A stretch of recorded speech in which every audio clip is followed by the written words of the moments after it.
Hey everybody, Chef Eric Eisenbud here, the Grateful Chef. We are back with part 2 of our Playing in the Kitchen with Chef Eric. That's the Grateful Chef Kitchen with me, Chef Eric Eisenbud.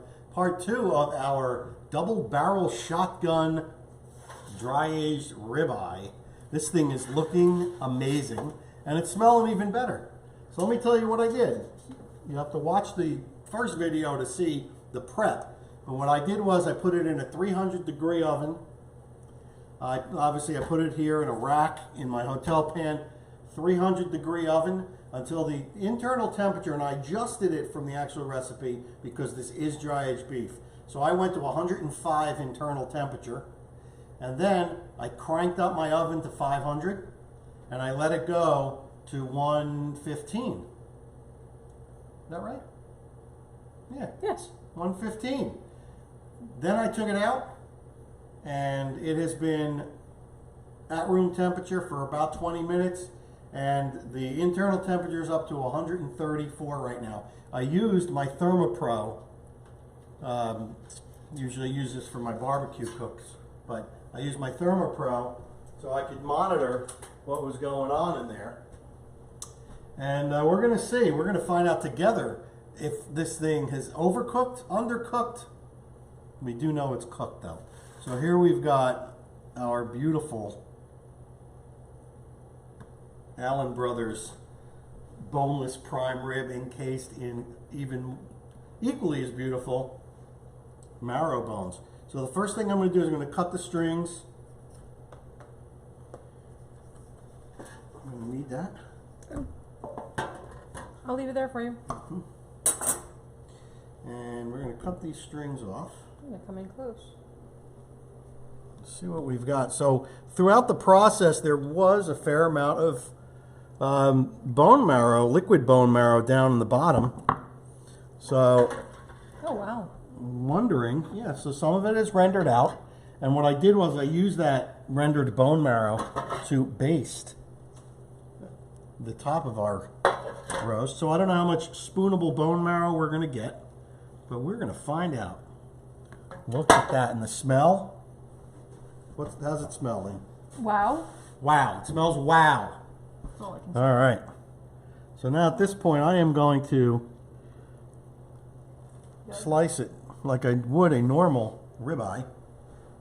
So I had my probe in the center. I'm going to anticipate, and it looks like it shrunk a little bit. It did. Right? You could tell because the bones didn't shrink. Yeah. So what I'm going to do is I'm going to start slicing from the end. My anticipation is that the end is going to be a little bit more cooked than the center. And we're going to find out together. So I'm going to cut a nice, maybe an inch thick, because I'm guessing this is going to be very rich. So let's see what we got here. We're going to find out together. Pretty firm.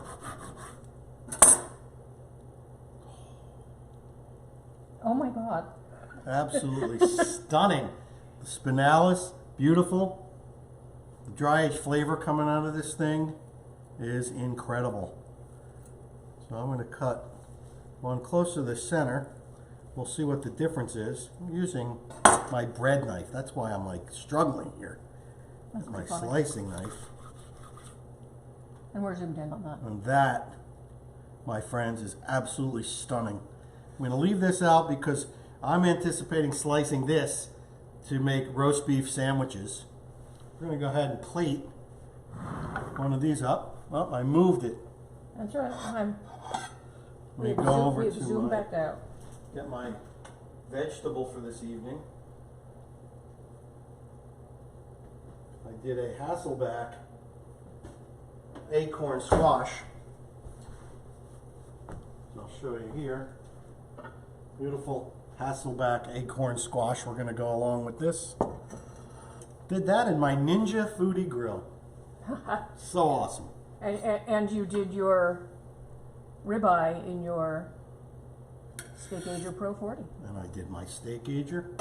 I did my ribeye in my Steakager Pro 40. I'm going to grab this beautiful marrow bone. And, as if that weren't enough, I'm going to cut myself a nice hunk of this Hasselback I did this with a homemade curry powder and some clarified butter. I mean, look at that. That is awesome.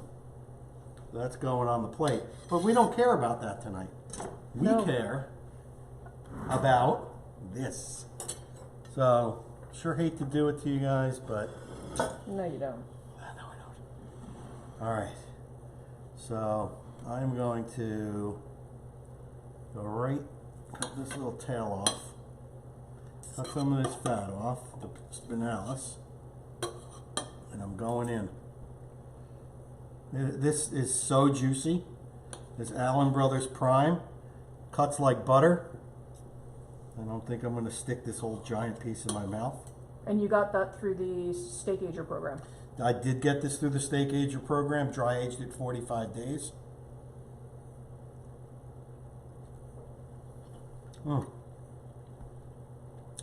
It has a delicious dry aged flavor. The chew, perfect.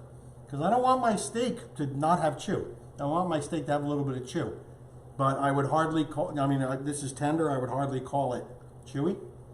But it's what I want a steak. It's like a prime rib. You know, if you go to a restaurant and you get prime rib, this is the texture that you get. Let me try this spinalis. So do you notice the bone marrow flavor? Well, it's a strong beefy flavor, and a lot of that does come from the bone marrow. I'm going to see if I can scoop some out here. I love bone marrow as a condiment. Beautiful. If I can get it, put a little bit on my steak. Oh. This is heaven on a plate right here. So, let me show you this if I can.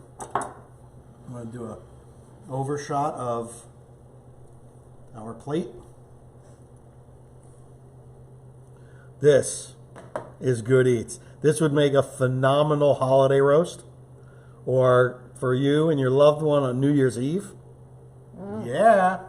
So that's it, man. I love this. The reverse sear worked great. The bone marrows are excellent. I even have, so here's some of that rendered bone marrow. You know, if you want to add a little bit more of that bone marrow flavor, drizzle a little bit on your steak.